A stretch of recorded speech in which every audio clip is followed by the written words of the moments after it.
Sony is one of the leaders in the mirrorless camera market, and their NEX line of cameras has earned a solid reputation.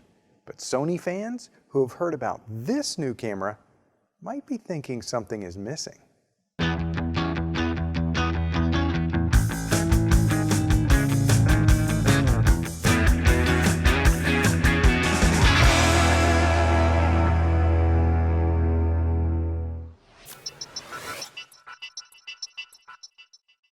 Hi, I'm Larry Becker.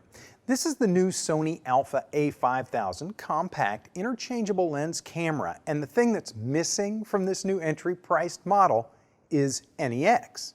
What I mean is that all previous Sony cameras with a compact body like this had NEX in their name, but this new Alpha A5000 doesn't.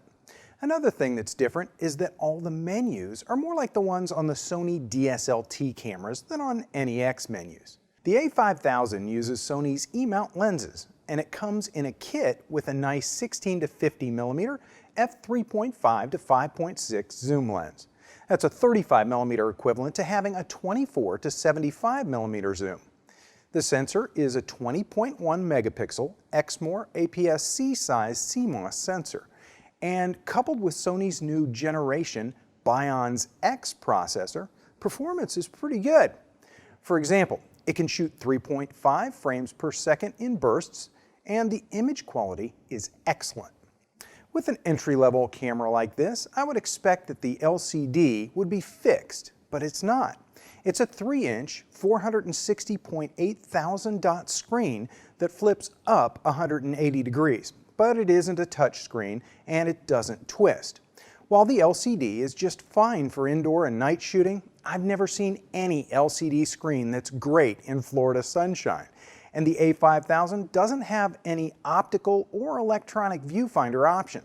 So for me, an aftermarket add-on like the Hoodman hood loop is helpful for both photography in bright light and for image review. Then again, people who are used to LCD-only cameras will find this LCD is just fine, and some people will probably think that my viewfinder solution is a little over the top. Let me quickly run through a few more of the key features of this camera. It has a built-in pop-up flash, but no hot shoe for adding another flash unit. There's an electronic zoom control around the shutter button, and since many E-mount lenses have their own zoom control button, like this 16 to 50 mm kit lens does, you can use either one. The control wheel on the back rotates, and it's a 4-way joystick as well, so you can use it for navigation within menus, or pressing it up, down, left, or right when you're not in menus launches one of the labeled functions. The autofocus system is fairly quick in bright light and even a little faster than I expected in low light situations. State-of-the-art autofocus systems these days are so fast because of phase detection technology, and the A5000 only uses contrast detection autofocus. So, while the A5000's 25 contrast detect autofocus points will be just fine for most consumers, I can't really call it fast. The low light performance is not class leading for an APS-C sensor, but it's good and it beats any smaller sensor point and shoot that I've ever seen. The ISO range goes from 100 to 16,000, and of course auto ISO is an option. And another modern feature that's in the A5000, built-in Wi-Fi and NFC for remote control and image transfer. There are lots of shooting setups and in-camera processing options. You can select your scene type or let the camera choose automatically. There are a number of options for enhanced image capture and post-processing. The A5000 has several digital zoom options. There's face and smile detection and even face registration, so that your camera will pay special attention to the registered face even if several faces are in the frame. And I really like the photo creativity settings that allow novice photographers to capture the kinds of photographic effects that they want, like blurry backgrounds or more vivid colors, even if they don't understand the camera settings that they'd normally need to know about. There's a dedicated movie record button so that you can capture movies from any shooting mode, and there's even a movie mode that gives you a little extra control. So, that's a quick overview of the features, but some of the details deserve a little more explanation. For example, the video is really just consumer quality video capture. It's pretty good in daylight and in low light. The stereo audio is just fine, but there's no mic jack. You can't make any adjustments while filming, and the only resolutions available for video are 1080 60i or 1080 24p, and those files are saved as AVC HD. If you prefer MP4 video files instead, your choices are 1440 by 1080 or VGA resolutions. So the video options are fairly limited. Wi-Fi and near-field communications are built into the A5000, which is really nice for an entry-level camera. Now, depending on what you plan to do with your images, that can be a nice little wow feature, or it could be a big deal. If you have an NFC-capable device, like an Android smartphone, you can quickly connect for image transfer or to use your smartphone as a remote shutter for the A5000. I have an iPhone and an iPad, so NFC wasn't an option for me, but I was able to easily download the free Play Memories app and connect with Wi-Fi. Now for me, transferring images wirelessly isn't something that I do very often. I take lots of pictures and I shoot JPEG plus RAW. So it's always much faster for me to just pop the SD card into my computer for image transfers. On the other hand, I love having the option to use my smartphone or tablet as a remote shutter release with an image preview and review, and that's an option. It's very limited as a remote. You can't zoom, you can't make any exposure adjustments except exposure compensation, and you can't start movies. But viewing a scene remotely and snapping the shutter works just fine.